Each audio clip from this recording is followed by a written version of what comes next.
Hello everyone, welcome to our channel Tejas law academy. इस lecture में हम सेक्शन 155 और 156 करेंगे।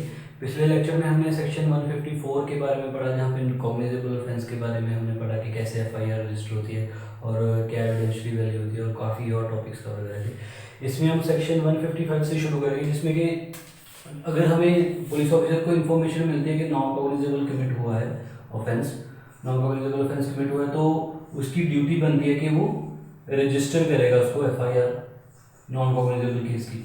लेकिन जैसे 154 को 156 से अगर पढ़ा जाए तो 156 और 154 एक साथ पढ़ा जाए तो पुलिस ऑफिसर के पास without the order of magistrate investigation करने की पावर है।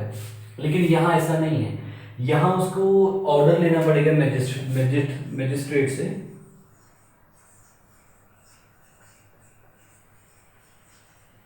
इन्वेस्टिगेशन के लिए अगर एक नॉन कॉग्निजेबल ऑफेंस की हमारे पास एफआईआर आती है, इन्फॉर्मेशन आती है, एफआईआर के बाद वो डायरेक्टली इन्वेस्टिगेशन शुरू नहीं करेगा, उसको मजिस्ट्रेट से ऑर्डर लेना पड़ेगा, परमिशन लेना पड़ेगा। जब भी उसको ऑर्डर मिल जाता है तो उसके पास वो सारी पावर आ जाती है जो कॉग्निजेबल ऑफेंस में होती है इन्वेस्टिगेशन के लिए, सिर्फ एक पावर को छोड़ के।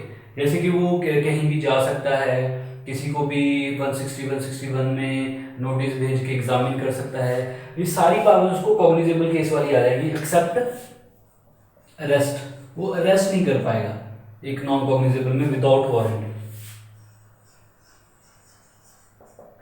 और आगे हम बढ़ते हैं। अगर काफी सारे चार्जेस लगे हुए हैं एक ऑफेंडर पे, उनमें से कुछ कॉग्निजेबल हैं, कुछ नॉन कॉग्निजेबल हैं।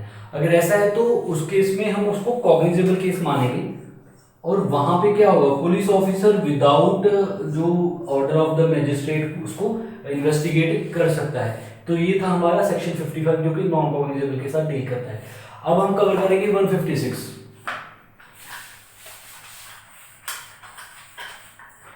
156 का क्लॉज 1 हमें बताता है कि अगर हमारे पास इंफॉर्मेशन है रिगार्डिंग कॉग्निजेबल ऑफेंस, तो पुलिस ऑफिसर के पास पावर है विदाउट ऑर्डर इन्वेस्टिगेशन करने का। विदाउट ऑर्डर वो इन्वेस्टिगेशन कर सकता है, जो कि 155 में उसके पास पावर नहीं है। और दूसरी बात हमें बताई गई हुई है, जो क्लॉज 1 की हम बात कर रहे हैं, दूसरी बात हमें क्लॉज 1 में बताई है कि जैसे एक ऑफिसर के पास विदाउट ऑर्डर इन्वेस्टिगेशन की पावर है, और उसके साथ हमें चैप्टर 13 भी बताया हुआ है। चैप्टर 13 में हमारे पास जुरिस्डिक्शन की बात की है कि कौन से मजिस्ट्रेट के पास ट्राई करने की या इंक्वायरी करने की पावर है। अगर क्लॉज 1 को और चैप्टर 13 को पढ़े तो इसमें बताया गया कि जिस मजिस्ट्रेट के पास ट्राई करने की या इंक्वायर करने की पावर है, जिस एरिया मजिस्ट्रेट के पास, उसी एरिया का जो पुलिस ऑफिसर है वो without order of the magistrate उसको इन्वेस्टिगेट कर सकता है। जैसे हम एक एग्जांपल करेंगे, जैसे चोरी हुई चंडीगढ़ में, लेकिन जो ऑफेंडर था उसको पंचकुला में पकड़ा है, और जो स्टोलन प्रॉपर्टी है वो हमें कहाँ से रिकवर हुई है, वो हुई है मोहाली से रिकवर। यहाँ पे चंडीगढ़, पंचकुला और मोहाली तीनों जगह का जो मजिस्ट्रेट है उसके पास जुरिस्डिक्शन होगा कि वो ट्राई कर सकता है, क्योंकि चंडीगढ़ के मजिस्ट्रेट के पास भी पावर है, पंचकुला के मजिस्ट्रेट के पास भी पावर है, और मोहाली के मजिस्ट्रेट के पास भी पावर है। तो अगर मजिस्ट्रेट के पास वहां के मजिस्ट्रेट के पास पावर है, तो एज पर सेक्शन 156 क्लॉज 1 वहां के पुलिस ऑफिसर के पास भी इन्वेस्टिगेशन करने की पावर है। तो चंडीगढ़ का पुलिस ऑफिसर भी इन्वेस्टिगेशन शुरू कर सकता है, पंचकुला का भी कर सकता है, मोहाली का भी कर सकता है, और तीनों भी कर सकते हैं।